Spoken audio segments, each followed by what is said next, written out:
Pupuk komposnya cukup diberikan seperti ini jumlahnya teman-teman. Sudah sangat membantu untuk mendukung pertumbuhan tanaman di masa generatif, yaitu pertumbuhan buah dan juga pertumbuhan bunga. Selain untuk mendukung pertumbuhan bunga dan buah, tanah di media polybag ini dengan sendirinya akan menjadi gembur karena banyak sekali kompos ini sudah mengandung mikroba-mikroba yang berfungsi untuk menggemburkan tanah, sehingga tanah pada media polybag tetap gembur dan juga tetap terjaga tingkat kelembapannya teman-teman. Jadi sahabat, untuk menjaga produktivitas tanaman kita di masa generatif tetap stabil, maka pemberian kompos dengan tinggi akan unsur hara fosfat dan kalium memang sangat diperlukan untuk membantu menghemat penggunaan pupuk-pupuk lainnya seperti pupuk kimia dan juga POC lainnya atau pupuk organik cair lainnya yang membantu mendukung pertumbuhan bunga dan buah. Memang setiap tanaman sudah memiliki hormon-hormon atau yang sering kita kenal dengan zat pengatur tumbuh pada tanaman. Tetapi sering juga kita menjumpai tanaman yang kita budidayakan pertumbuhannya terganggu seperti kerdil, proses pembungaannya terlambat dan juga tidak stabil dan sering mengalami kerontokan. Ini disebabkan oleh adanya kekurangan zat pengatur tumbuh seperti hormon giberelin dan juga hormon auksin. Zat pengatur tumbuh itu sendiri atau yang dikenal dengan hormon giberelin berasal dari unsur hara fosfat dan kalium teman-teman. Jadi pada kesempatan kali ini saya akan mengajak teman-teman semua untuk kita sama-sama membuat pupuk kompos yang kaya akan unsur hara fosfat dan kalium. Oke teman-teman, simak video ini, jangan lupa beri dukungan like dan subscribe. Teman-teman boleh memberikan komentar, mungkin saya juga bisa belajar dari teman-teman semuanya. Pupuk kompos yang kita pakai untuk masa generatif adalah pupuk yang tinggi akan unsur hara fosfat dan kalium. Nah, di sini bahan-bahan yang saya pakai yang bahan utama adalah kotoran sapi teman-teman. Kotoran sapi ini sudah mengandung unsur hara nitrogen. Unsur hara nitrogen juga diperlukan untuk masa generatif karena hara nitrogen berfungsi untuk menambahkan nutrisi-nutrisi lainnya seperti kalium dan fosfat. Artinya dia yang bertugas untuk memasak nutrisi seperti fosfat dan kalium untuk menunjang pertumbuhan bunga dan buah.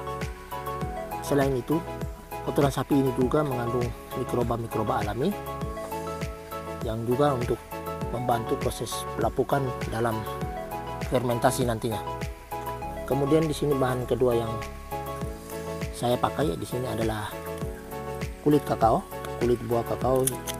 Sengaja sudah saya fermentasikan selama 1 minggu. Ini untuk membantu mempercepat proses fermentasi nantinya. Kalau kita gunakan yang masih mentah, dia agak lama nantinya, bisa sampai di atas 30 hari. Tetapi ini memang sengaja sudah saya fermentasi terlebih dahulu selama 1 minggu lebih ya teman-teman. Nah, kulit kakao ini juga tinggi akan unsur hara kalium ya teman-teman. Jadi dia sangat cocok untuk pupuk kompos di masa generatif. Kemudian bahan yang ketiga adalah batang pisang atau gedobok pisang yang sudah saya cincang. Ini juga memang sengaja saya fermentasikan selama 1 minggu lebih dahulu supaya mempercepat proses pelapukannya nanti, proses fermentasinya nanti. Batang pisang atau gedobok pisang ini tinggi akan kandungan fosfat dan juga kalium ya teman-teman.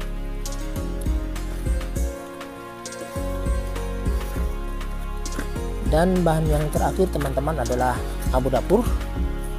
Abu dapur ini sangat penting ya teman-teman karena dia sudah sangat tinggi akan unsur hara kalium dan unsur hara lainnya seperti mangan dan juga seng, karena ini dari hasil pembakaran kayu dan juga sabut kelapa. Jadi dia sudah sangat lengkap kandungan nutrisinya teman-teman, bukan hanya kalium dan fosfat tetapi juga unsur hara lainnya seperti seng, mangan dan juga unsur hara lainnya. Oke, dan kita masuk ke tahap pembuatannya teman-teman.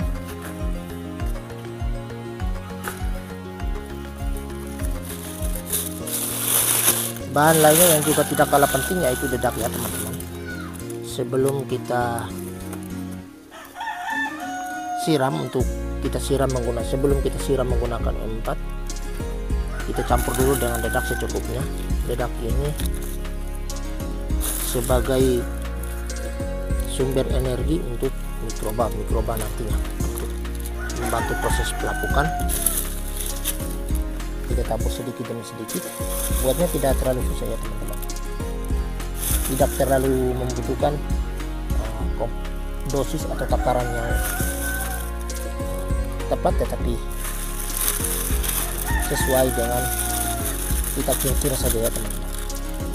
Sahabat juga boleh menggunakan dedak jagung sebagai media untuk menumbuhkan jamur trichoderma yang merupakan agen hayati untuk menangkal serangan jamur-jamur patogen jenis lainnya.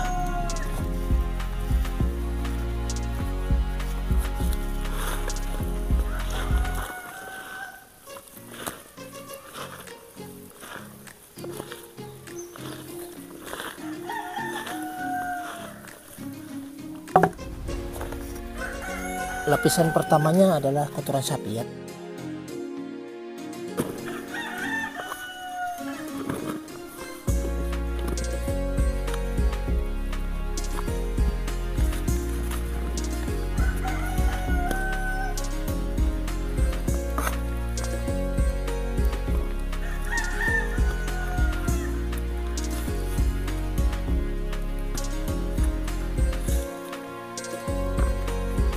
Sapi, kemudian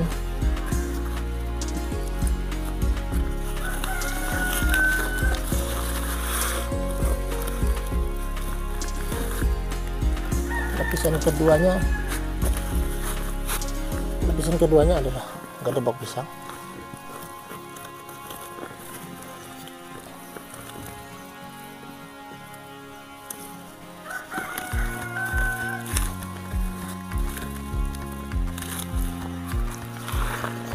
Dan yang ketiga adalah kulit kakao. Kemudian kita tabur lagi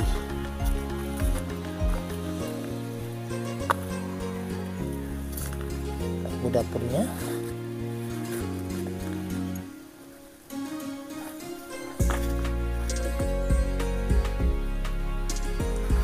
Dan langkah selanjutnya adalah menyiram M4 dan molase. Takaran M4-nya adalah, di sini saya menggunakan air 4 liter. Jadi takarannya adalah 4 tutup botol di M4.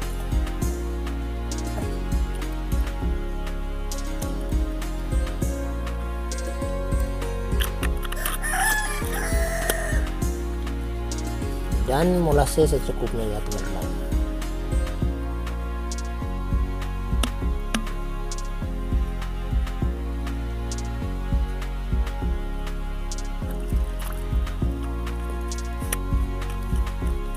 Kalau teman-teman tidak memiliki molase, boleh menggunakan gula merah atau gula pasir.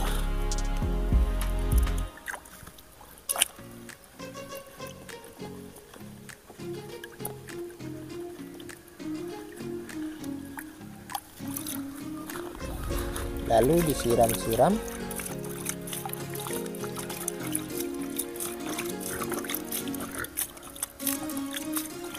Cukup seperti ini, tidak apa-apa teman-teman, karena nanti kita akan membolak-baliknya setiap seminggu sekali.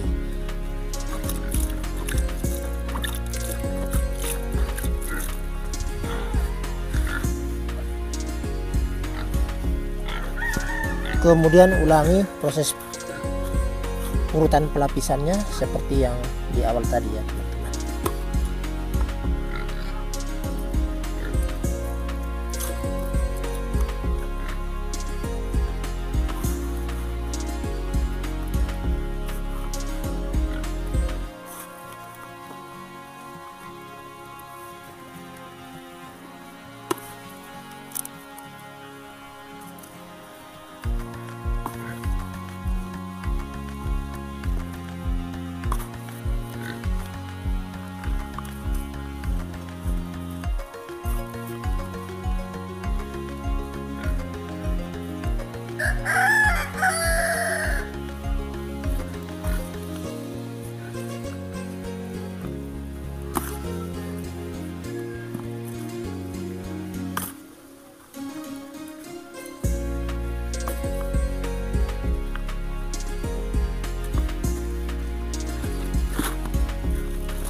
Lalu kemudian cara fermentasinya teman-teman, perlu ditutup rapat sehingga nanti akan suhunya lebih panas sedikit dan tingkat kelembapannya tetap terjaga sehingga proses fermentasinya lebih cepat dan lebih bagus.